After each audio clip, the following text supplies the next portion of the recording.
आप देख रहे हैं समाचार एजेंसी ऑफ इंडिया में साइन न्यूज। नमस्कार दोस्तों, समाचार एजेंसी ऑफ इंडिया की साइन न्यूज़ में एक बार फिर आपका स्वागत है। मध्य प्रदेश के सिवनी जिले में पेंच नेशनल पार्क के बफर क्षेत्र में रूखड़ एक ऐसी जगह है जो वाकई दर्शनीय है और यहाँ पर ये एक बाघ, यहाँ का बाघ जो दिख रहा है, ये सैलानियों के लिए आकर्षण का केंद्र बना हुआ है।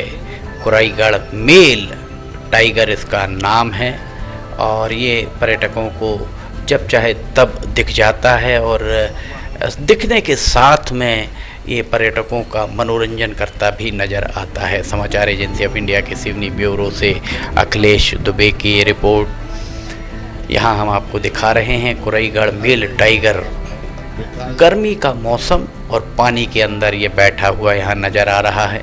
पेंच पार्क प्रबंधन को चाहिए कि यहाँ रूखड़ और पेंच के बफर क्षेत्र में या कोर एरिया में वन्य जीवों के लिए पानी की उपलब्धता सुनिश्चित करना चाहिए।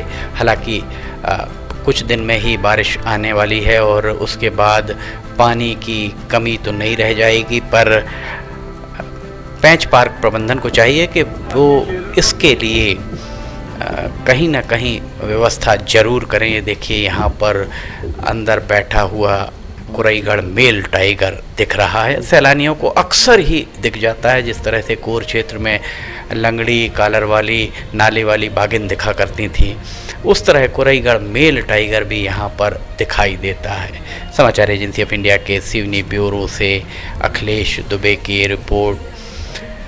वन्य जीवों के दीदार अगर आपको करने हैं तो आप पेंच नेशनल पार्क एक बार भ्रमण जरूर करें। आप एक बार पेंच नेशनल पार्क जाएंगे तो आपका मन बार बार यहाँ जाने के लिए लालायित रहेगा। समाचार एजेंसी ऑफ इंडिया के सिवनी ब्यूरो से अखिलेश दुबे की ये रिपोर्ट। अगर आप पेंच नेशनल पार्क पहुँचना चाहते हैं तो सबसे करीबी हवाई अड्डा नागपुर और जबलपुर है। सिवनी में ब्रॉडगेज आ चुकी है, अमान परिवर्तन हो चुका है। विडंबना कही जाएगी कि एक भी रेलगाड़ी अभी तक यहाँ से नहीं गुजरी है। इसलिए अगर आप पेंच नेशनल पार्क रेल मार्ग से पहुँचना चाहते हैं तो सबसे करीबी रेलवे स्टेशन नागपुर, छिंदवाड़ा, नरसिंहपुर, जबलपुर, बालाघाट। सड़क मार्ग से आप यहाँ पहुँचना चाहते हैं तो नागपुर और जबलपुर के बीच में सिवनी जिला स्थित है और इसी मार्ग पर 4 लेन गलियारे में उत्तर दक्षिण 4 लेन गलियारा है। इसी गलियारे में पेंच नेशनल पार्क स्थित है।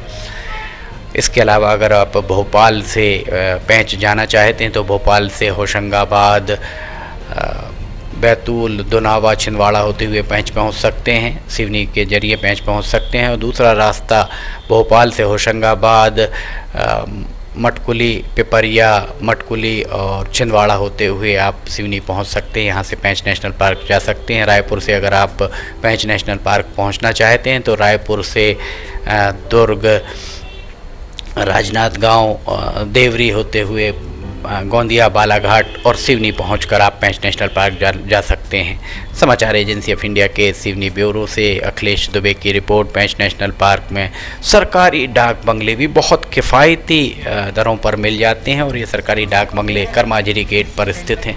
इसके अलावा रिसोर्ट में आप रुकना चाहते हो तो कर्माजरी गेट पर भी रिसोर्ट हैं और टूरिया गेट पर भी आपको रिसोर्ट यहाँ मिल सकते हैं। पेंच नेशनल पार्क में जलचर अर्थात जल में रहने वाले जीव, थलचर अर्थात ज़मीन पर चलने वाले जीव और नभचर अर्थात जो जीव हवा में उड़ते हैं वे बहुतायत में आपको दिखाई दे जाते हैं। और पेंच नेशनल पार्क की सबसे बड़ी खासियत यहाँ के बाघ और तेंदुए जो अक्सर ही यहाँ देखने को मिल जाते हैं।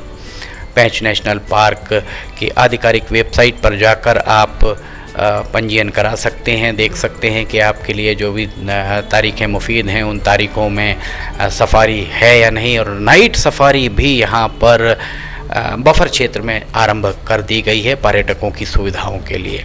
समाचार एजेंसी ऑफ इंडिया के सिवनी ब्यूरो से अखिलेश दुबे की रिपोर्ट। हम आपको बता दें, समाचार एजेंसी ऑफ इंडिया में समसामयिक विषयों पर लिमटी की लालटेन रोजाना दोपहर 2 बजे, शनिवार एवं रविवार को सुबह 7 बजे प्रसारित होती है। आप इसे देखना ना भूलिए। अखिलेश दुबे की रिपोर्ट। फिलहाल आपसे इजाज़त लेते हैं, हम फिर हाजिर होंगे। जय हिंद।